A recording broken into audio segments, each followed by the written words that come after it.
जो शब्दों के साथ खेले वो है पत्रकार, जो भावनाओं के साथ खेले वो है सरकार, जो दोनों शब्दों और भावनाओं के साथ खेले वो है सलाहकार, और जो पत्रकार, सरकार और सलाहकार के साथ खेले वो है असली मालदार।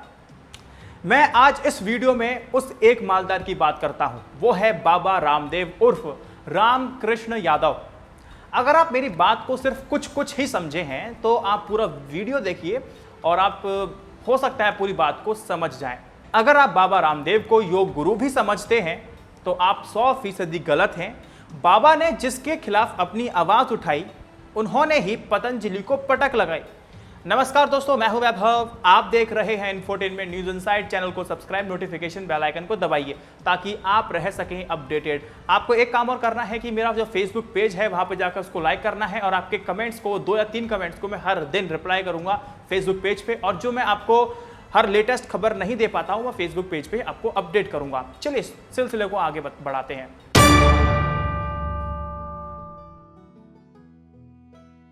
मैंने आप सभी को पिछली 2 वीडियोस में बताया था कि सन्यासी का धर्म क्या होता है, और जब मैंने सन्यासी के धर्म का कंपैरिजन बाबा रामदेव से किया गया तो उनका एक भी गुण सन्यासी धर्म से मेल नहीं खाया। या तो बाबा भटक चुके हैं या बाबा भटका रहे हैं, 2 में से एक चीज तो हो रही है। और दूसरी वीडियो जो मैंने अपलोड की थी उसमें बताया था कि बाबा रामदेव ने कैसे अपने ब्रांड को गलत तरीके से बेचने की पूरी कोशिश की, झूठ बोल करके बेचना चाहा। ब्रांड्स के कई एडवर्टीजमेंट पर कोर्ट ने बैन भी लगा दिया था। अगर आपने वो वीडियो नहीं देखी है तो डिस्क्रिप्शन में दोनों वीडियो का लिंक दे दूंगा, जा करके देख सकते हैं। बाबा रामदेव ना तो योग गुरु हैं, पहली बात, और दूसरी बात, आखिर वो क्या वजह रही जिसकी वजह से पतंजलि ने जिसको ललकारा उसी से वो हार गए। जैसा कि मैं अपनी हर वीडियो में कहता आया हूं और कहता रहूंगा कि आप मेरे किसी एक बात को गलत साबित कर दीजिए, उस वीडियो को मैं टेक डाउन कर लूंगा। और दूसरी बात, अगर बाबा की सीरीज में, बाबा रामदेव की डीएनए की सीरीज में कोई भी मेरी एक गलत बात साबित करते हैं तो मैं इमीडिएटली पूरी सीरीज को ही टेक डाउन कर दूंगा और बंद कर दूंगा। कोशिश कीजिए, वीडियो को ज्यादा शेयर कीजिएगा। चलिए पहले बात करते हैं योग गुरु बाबा रामदेव। इन सभी का मैं डीएनए करूंगा, योग गुरु बाबा रामदेव। जिसको अधिक यश की कीर्ति यानी पॉपुलैरिटी की इच्छा होती है उसका विवेक जो होता है वो शून्य हो जाता है। कहाँ किस शब्द का प्रयोग किया जाना चाहिए वो उसको पता नहीं होता है। बस जो उसके अंदर की चाहत होती है बस वो ये होती है कि मेरे नाम के आगे जितने विशेषण लग सकें और लोग जितना मेरे बारे में बात कर सकें, यही उसकी कामना होती है, वही उसकी इच्छा होती है। ऐसा ही कुछ हाल है आपके और हमारे देश के योग गुरु सन्यासी राम भी देव भी बाबा रामदेव, और जो उन्होंने विशेषण लगा रखे हैं कितने गलत किया है उन्होंने। संसार में कई ऋषि महर्षि हुए, कई शास्त्र लिखे, ग्रंथ लिखे, लेकिन लेखक के रूप में उन्होंने आज तक अपना नाम नहीं लिखा है कहीं भी। लेकिन क्यों? क्योंकि उनको यश की बिल्कुल भी कामना नहीं थी। वहीं ठीक उनके उल्टे कलयुग में धर्म के ग्रंथों का ग्रहण करने के बाद योग गुरु बाबा रामदेव का जन्म हुआ, जिन्हें हम कह सकते हैं झूठ, छल, फरेब, धोखा, पाखंड के द्वारा 21 तोपों की सलामी मिलती है। एक सिंपल सा फंडा है, लोगों को जितना अधिक दिखाओगे उतना ही अधिक पाओगे।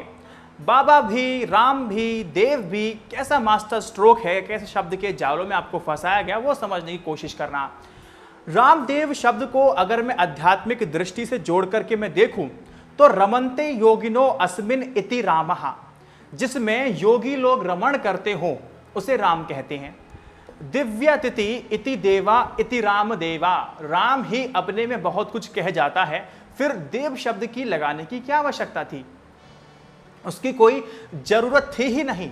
अब राम भी लगा लिया, पीछे देव भी लगा लिया, और सबसे आगे योग गुरु भी लगा लिया, और सन्यासी तो लगा के बैठे हैं ही। बाबा रामदेव योग सिखाते हैं इसलिए वो योग गुरु हो गए, बिल्कुल गलत। अब आगे से मत कहना, अब समझो। योग शब्द के कई अर्थ हैं, ज्ञान योग, कर्म योग, भक्त योग, चित्त वृत्ति का निरोध योग। योगस्तु उपाय का नाम भी योग है, संयोग को भी योग कहते हैं। और आप किस योग के गुरु हैं, यानी बाबा रामदेव किस योग के गुरु हैं वो आप बता दीजिए। आगे आगे योग शब्द का प्रयोग बाबा रामदेव क्यों करते हैं, सन्यासी शब्द का प्रयोग आखिर वो क्यों करते हैं, एक भी गुण उनमें नहीं मिलता है। और एक बात मैं आपको समझाने की पूरी कोशिश करता हूं और कोशिश करना कि आप भी समझ जाएं। बाबा रामदेव जी क्या कहते हैं? कहने को तो बहुत कुछ कहते हैं और ये भी कहते हैं कि मैं योगी हूं, मैं चित्त वृत्ति का निरोध करने वाला योगी हूं।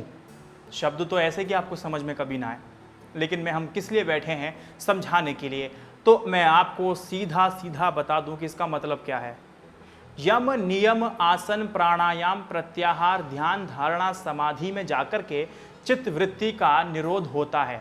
सरल भाषा में समझाऊं तो 24 घंटे में एकाग्रचित होकर के आपका मन कहीं नहीं भागे और चित्त वृद्धि निरोधक योगी आप कैसे हो सकते हैं? आपका मन न जाने कहां कहां भागता है, ना सन्यासी, ना योग, ना गुरु, ना राम, ना देव। क्या? अच्छा, ऐसे लोगों के लिए वेद व्यास जी खुद कहते हैं, पधर्मो विधर्मेश्च आभास उपमा छलाह अधर्म शाखा पंचे मां धर्मज्ञो अधर्मवत् त्यजेत। इन सभी को अधर्म माना जाता है। जैसे कि हम नहीं हैं वैसा दिखाना, ऐसे लोगों को हम क्या कहते हैं? दंभ कहते हैं। दंभ की कैटेगरी में आते हैं। उसे पाखंड कहते हैं, जो आप समझ सको। अपने शब्द छल के द्वारा, अपने योग शब्द के जो अनेक अर्थ होते हैं, सिर्फ एक शब्द का प्रयोग करके उसको व्यापक तौर पर, बहुत वाइड तौर पे उसका इस्तेमाल करना, अपनी लोकेशना यश की कामना, जो कि सन्यासी धर्म में बिल्कुल मना है, वो आपके अंदर कूट कूट के भरी हुई है। आप चित्त वृत्ति योगी तब कहलाएंगे हर जगह आपको ब्रह्म दिखाई दे। जब आप औषधियों के नाम लो तब भी आपको औषधि के नाम नहीं आएंगे, सिर्फ आपको ब्रह्म दिखाई देगा। लेकिन आप तो सिर्फ शब्द छल से आगे बढ़ रहे हो। इस भोली भाली जनता के अज्ञानता को की वजह से आप उनको लूट रहे हो। अब आगे बढ़ते हैं।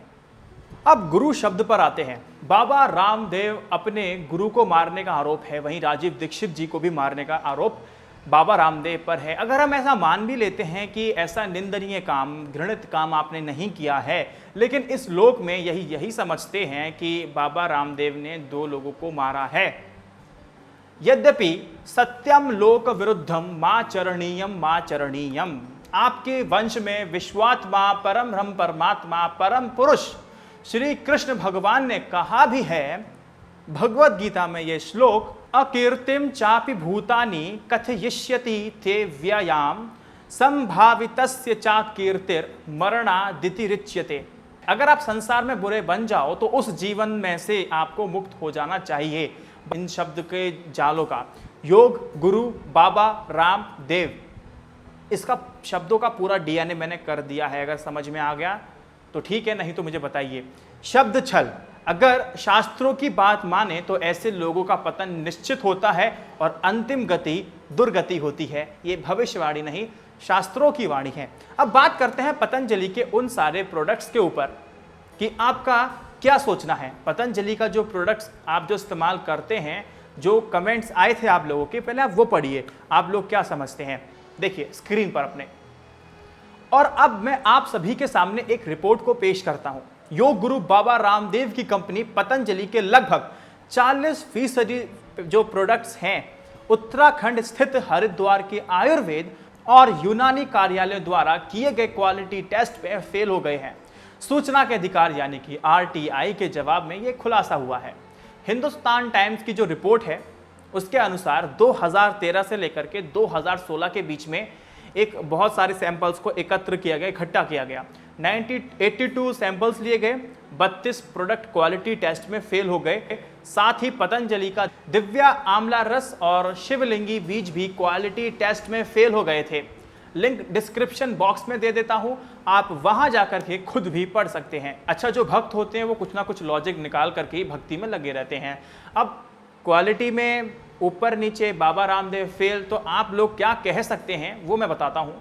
अब आप लोग ये कहेंगे कि बाबा रामदेव को और उनकी जो पतंजलि को बदनाम करने की साजिश है, और ऐसी रिपोर्ट्स में हमें कोई फर्क नहीं पड़ता, जितनी भी आए कैसे भी आए, हमें इस पर विश्वास नहीं है। हम पतंजलि का इस्तेमाल करेंगे और करते रहेंगे और कर भी रहे हैं।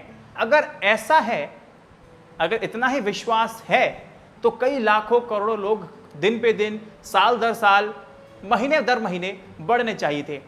और अब आपको मैं कुछ फैक्ट्स एंड फिगर दे देता हूं, आप जब खुद सोचने पर मजबूर हो जाएंगे और बोलने की कोशिश करेंगे। पिछले साल बाबा रामदेव ने दावा किया था कि पतंजलि का टर्नओवर अगले 3 से 5 साल में 25,000 करोड़ रुपए को पार कर जाएगा। बहुत अच्छा टारगेट सेट कर लेते हैं, लेकिन अब रिपोर्ट को देखने के बाद लगता है कि जो चुनौती उम्मीदों से ज्यादा बड़ी हो गई है। 2 साल से पतंजलि की कमाई 11,000 करोड़ पर ही स्टेबल हो गई है, अटक गई है, जबकि HUL की बिक्री इस दौरान 1,000 करोड़ से बढ़कर के 35,000 करोड़ तक पहुंच गई है। International research group Credit Suisse की एक रिपोर्ट है जो बताती है कि पतंजलि के लिए जो कमाई बढ़ाने का एक चिंता साइड में रखनी चाहिए। अब उसको फिक्र होनी चाहिए कि उसके जो प्रोडक्ट्स हैं उसका इस्तेमाल करने वाले, कंजम्पशन करने वाले लोग काफ़ी घटते जा रहे हैं। ज़्यादातर जो प्रोडक्ट्स हैं HUL और डाबर के मुकाबले टिक नहीं पा रहे हैं। टूथपेस्ट, दंत कांति और देसी घी को अगर छोड़ भी दिया जाए तो पतंजलि के दूसरे जो प्रोडक्ट फिसलने लगे हैं, जैसे कि शहद हो गया, शैम्पू, और डाबर और HUL ने अपनी अच्छी खासी पकड़ फिर से स्थापित कर ली है। इस रिपोर्ट का भी डिस्क्रिप्शन में मैं आपको लिंक दे दूंगा, वहां जाकर पढ़ सकते हैं। वरना आप कमेंट में बोलते हैं कि फेंक रहा है, मैं प्रधान सेवक का फैन नहीं हूं। अब आप खुद सोचिए कि ये कैसे हो रहा है। जब चीजें अच्छी होती हैं तो ज्यादा बिकती हैं या कम बिकती हैं? इसका जवाब हमारे और आपके पास है। आज का जो कंज्यूमर है वो क्वांटिटी से कॉम्प्रोमाइज कर सकता है, लेकिन क्वालिटी से नहीं। बाबा रामदेव जी, चैनल को सब्सक्राइब अगर नहीं किया तो कर लीजिए, और बाकी इसको शेयर करना है, थम्स अप देकर के मुझे सपोर्ट करना है, और कमेंट्स में जाकर के #बाबा लगा के सवाल पूछने हैं, उसके जवाब मिलेंगे। फेसबुक पेज को लाइक करके जाना। जय Hind, Vande Mataram, stay updated, stay educated.